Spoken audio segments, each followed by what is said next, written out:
Good morning everybody. Eto na yung binili kong ribs pork. Niluluto ko na, nilagyan ko na ng sinigang mix ng palok, nor. And eto yung isasahog ko na vegetable. Ito po. Jelly green eggplant, peanut leaves, and also the tangko. Ay, yung tangko. Meron na pa. Yung eto, okra.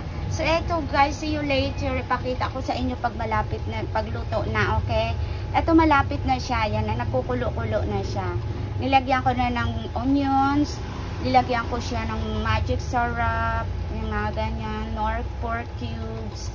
Ayan ang mga hinalo-halo ko dyan, malapit na siya maluto. So, ipakita ko to sa inyo guys, pagluto na ha. Ito guys, malapit na siyang maluto. So, eto guys, see you later. Thank you sa inyong sa akin, pag-support ng videos ko. Salamat mga guys ha, sa always pag-supporting nyo. Thank you so much sa inyo everyone, and mamaya mag-support din ako sa inyo, mag-likes, comment sa inyong mga videos, reels dito, okay? Then eto, mamaya ilalagay ko na ito kasi malupit na siyang maluto. So etong ginagawa ko ngayon, nagluluto ko ng para sa lunch. Okay? See you later guys. Okay? Thank you so much everyone. God bless everyone sa inyo.